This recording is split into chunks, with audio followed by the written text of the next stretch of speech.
সরকারি ব্যাংকের সাবস্টেশন খুলে গ্রাহকদের কোটি কোটি টাকা আত্মসাতের অভিযোগে গ্রেপ্তার এক যুবক। ঘটনাটি ঘটে দত্তপুকুর থানার পূর্ব খিলকাপুর অঞ্চলের অন্তর্গত পালপাড়িয়া গ্রামে। স্থানীয় যুবক মহিম আলীর বিরুদ্ধে ব্যাংক অফ বরোদার শাখা খুলে কোটি কোটি টাকা প্রতারণার অভিযোগ ওঠে। স্থানীয় মানুষদের দাবি, তারা স্থানীয় যুবক বলে তাকে ভরসা করে এবং রাষ্ট্রায়ত্ত ব্যাংকের ভরসায় তারা টাকা জমা রেখেছিল মহিমের কাছে। স্থানীয় মানুষদের আরও দাবি, কারোর এফডির টাকা, কারোর বা ব্যাংকে জমা রাখা টাকা যা বেআইনিভাবে তুলে নিয়েছে ওই যুবক। পরবর্তী সময় এই গোটা ঘটনাটি জানাজানি হওয়ায় পরে দত্তপুকুর থানার পুলিশ ওই যুবককে গ্রেপ্তার করে।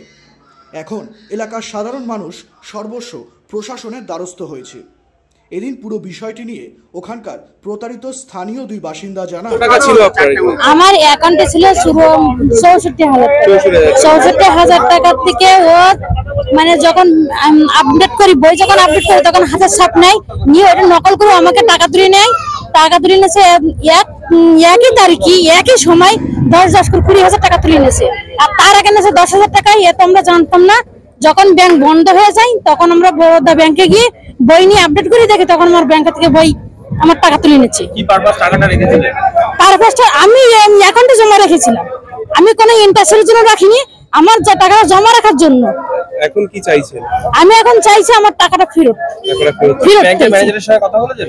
ব্যাংকের ম্যানেজারের সঙ্গে কথা হয়েছিল, তখন ব্যাংকের ম্যানেজারের সঙ্গে কথা হলে বললাম মহিন মন্ডলের বাড়িতে যাও। ও কি বলে, ওর বাড়িতে যাওয়ার পরে আমাকে বললো যে দেখো ব্যাংক তোমার স্বামীর অ্যাকাউন্ট থেকে টাকা শর্ট হয়ে গেছে, তো যে টাকাটা নেই তা ওটা আমি ঠিক করে দেবো। আমার মানে যেদিন গেছি আজকে গেছি কালকে বলছে কালকে খুলবো। এর খুলিনি, ওই দিন রাত্রে আবার বাড়িতে গেলাম। বাড়িতে যাওয়ার পরে আমাকে বলে কি যে দেখো সোমবারে খুলবো ব্যাংক খুলে তোমার ব্যাংকের টাকা আমি সঙ্গে সমাধান করে দেবো। দেওয়ার পরে সোমবারে ব্যাংক খুললো।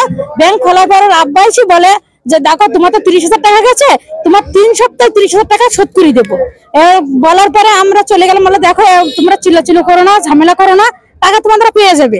এর বলার পর আমরা চলে গেলাম। যাওয়ার পর কিছুদিন পরে শুনি সেই সপ্তাহ ঘুরে না আসে শুনি যে থানায় নিজে গিয়ে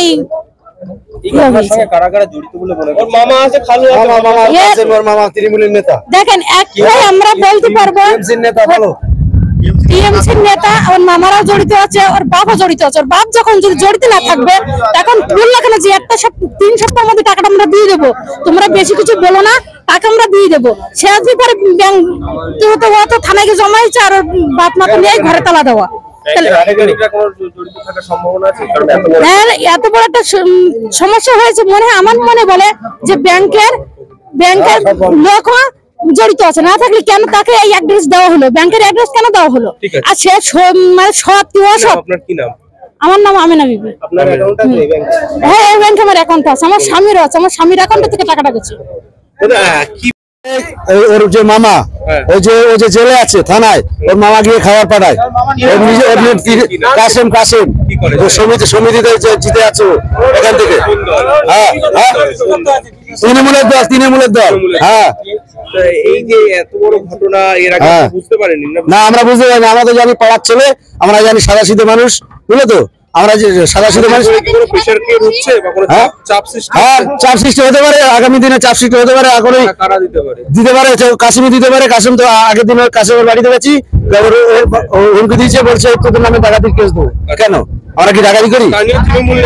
হ্যাঁ, তোমার সমিতিতে জিতে আছো। আমরা চাইছি আমাদের টাকাগুলো ফেরত চাই। হ্যাঁ, কৃষি কর্মকর্তা কাসিম। হ্যাঁ, ওর ভাগনা এই মহিন আলী। ওরা ওদের বাড়িতে যাচ্ছে আমরা, ওরা যদি বলে যে তোমাদের ডাকাতির কেস দেবো, তাই ওরাই তো তাহলে জড়িত, ওরাই আছে।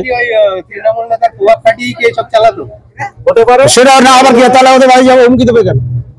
আপনাদের হুমকি দিচ্ছে? হ্যাঁ, হুমকি দিচ্ছে। ঠিক আছে, আপনার নাম কি? আমার নাম মোহাম্মদ রিয়াজুল ইসলাম। আপনি স্থানীয় বাসিন্দা? হ্যাঁ, আমি স্থানীয় বাসিন্দা। আমার মায়ের টাকা আছে এখানে ৪২,০০০ টাকা। এয়ার ইনফ্রাস্ট্রাকচারের উদ্যোগে অহনা অ্যাপার্টমেন্ট বারাসাতের হৃদয়পুরে নৃপেন ঘোষ সরণিতে তৈরি হচ্ছে নতুন আবাসন প্রকল্প। থাকছে একগুচ্ছ বিশেষ সুবিধা, লিফট থেকে শুরু করে ডিপ টিউবওয়েল, এছাড়াও থাকছে সাউন্ড প্রুফ জেনারেটর এবং কার পার্কিং এর সুবিধাও। এখানে 2 এবং 3 BHK ফ্ল্যাট রয়েছে। এছাড়াও থাকছে আরো একগুচ্ছ বিশেষ সুবিধা। বিস্তারিত জানতে ফোন করুন স্ক্রিনে দেওয়া ফোন নম্বরে। সাধ্যের মধ্যে স্বাদ পূরণ।